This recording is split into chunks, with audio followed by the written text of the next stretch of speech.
السلام علیکم ناظرین، جماعت اسلامی ہند حلقہ مہاراشٹر کی ماہانہ نیوز بلیٹن میں آپ کا خیر مقدم ہے۔ آئیے سب سے پہلے نظر ڈالتے ہیں سرخیوں پر۔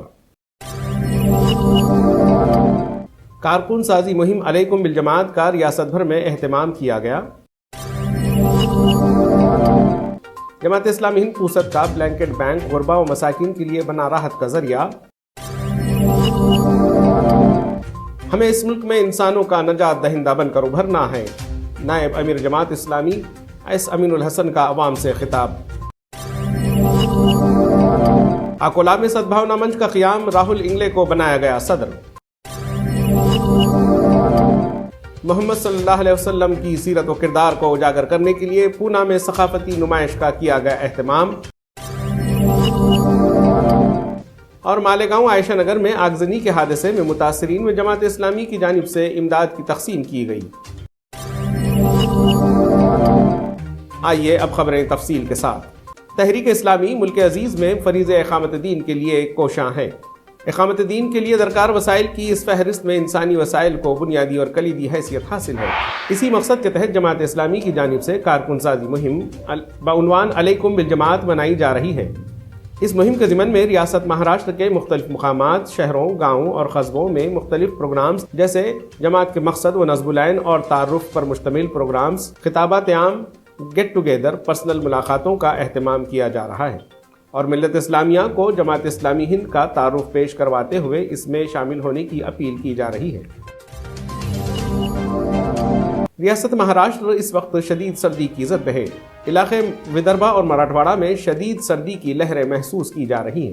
اس طرح کے موسم میں سب سے زیادہ بے گھر اور بے سہارا افراد کو پریشانیوں کا سامنا کرنا پڑتا ہے، لہٰذا جماعت اسلامی ہند پوسد نے ان غریب اور بے سہارا افراد کو مدد بہم پہنچانے کے لیے مقصد سے باضابطہ ایک کمبل بینک قائم کیا ہے۔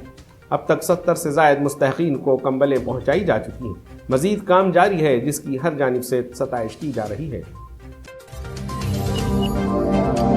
نائب امیر جماعت اسلامی ہند ایس امین الحسن نے گزشتہ دنوں اپنے ریاستی دورے کے موقع پر ممبئی، پونا، اورنگ آباد، کلیان، کوکن میں مختلف تنظیمی اجتماعات، عمائدین شہر کی نشستوں، اسکولز اور کالجز میں طلباء و اساتذہ کے لیے لیکچرز، بزنس سمٹ، پروفیشنل میٹ، خطابات عام اور خواتین کانفرنس وغیرہ جیسے عوامی پروگرامز کے ذریعے رہنمائی فرمائی۔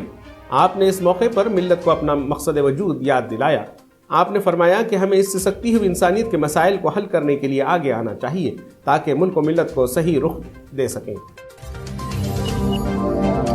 تاریخ گواہ ہے کہ ملک عزیز میں زمان قدیم سے مختلف رنگ و نسل، زبان اور مذاہب کے لوگ پیار و محبت اور بھائی چارے سے رہتے آ رہے ہیں۔ چند سماج دشمن عناصر یہاں کی فضا کو مقدر کر کے اس ملک کو نفرت کی آگ میں جھونکنا چاہتے ہیں۔ اس کے برعکس جماعت اسلامی ہند مختلف رنگ و نسل، زبان اور مذاہب کے لوگوں کے درمیان پیار و محبت اور بھائی چارے کو پروان چڑھانا چاہتی ہے، لہٰذا اکولا اور کولہاپور میں سدبھاونا منچ کا قیام عمل میں لایا گیا۔ اس سدبھاونا منچ کے ذریعے سماج میں باہمی محبت، ہم آہنگی اور خیر سگالی کو بڑھانے کی مسلسل کوششیں کی جائیں گی۔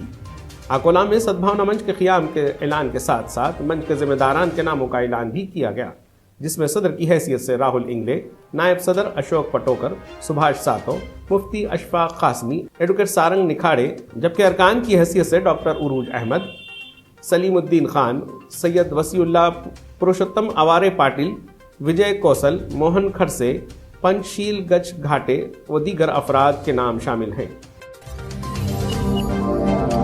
حضرت محمد صلی اللہ علیہ وسلم کی ذات مبارک ساری انسانیت کے لیے رہنما بنا کر بھیجی گئی ہے۔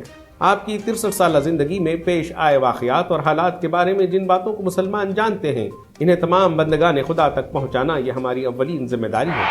اسی کی ادائیگی کے لیے جماعت اسلامی ہند پونے کی جانب سے ایک انوکھی کوشش کی گئی۔ سیرت رسول صلی اللہ علیہ وسلم کے مختلف پہلوؤں کو اجاگر کرنے اور نبی کریم صلی اللہ علیہ وسلم کی شخصیت کے بارے میں مکمل تعارف پیش کرنے کے لیے ایک ثقافتی نمائش کا اہتمام کیا گیا۔ اس نمائش میں پیغام رسالت کو پیش کرنے کے لیے پوسٹر، پلے کارڈز اور چارٹس تیار کیے گئے۔ ان میں سیرت رسول صلی اللہ علیہ وسلم کے واقعات کو منظم اور تفصیلی انداز میں درج کیا گیا۔ ثقافتی نمائش کو دیکھنے کے لیے کثیر تعداد میں ہم وطن بھائیوں نے شرکت کی اور اس سے کافی متاثر ہوئے۔ مالیگاؤں کے عائشہ نگر کے چند مکانوں میں اچانک آگ لگنے کا ایک دردناک واقعہ پیش آیا۔ اس حادثے میں 30 سے زائد غریبوں کے مکانات جل کر خاک میں تبدیل ہو گئے اور انہیں بھاری نقصان کا سامنا کرنا پڑا۔ آگ سے متاثر لوگ دیکھتے ہی دیکھتے بے گھر اور بے سہارا ہو گئے۔ پریشان حال لوگوں کی مدد کے لیے جماعت اسلامی ہند مالیگاؤں کی جانب سے پہل کی گئی۔ جماعت کے مقامی ذمہ داران نے سب سے پہلے آگزنی سے متاثرہ لوگوں سے شخصی طور پر ملاقاتیں کی اور انہیں ہونے والے نقصان کے بارے میں معلومات حاصل کرنے کے لیے سروے کیا۔ سروے کی بنیاد پر ایک رپورٹ تیار ہونے کے بعد جماعت کی جانب سے متاثرہ افراد کو 5,000 روپے کی مالی امداد تقسیم کی گئی۔ اس موقع پر امیر مقامی کے علاوہ ارکان و کارکنان کی بڑی تعداد موجود رہی۔ ناظرین، اس ماہ کی نیوز بلیٹن میں بس اتنا ہی۔ انشاءاللہ اگلے ماہ پھر ملیں گے۔ اللہ حافظ۔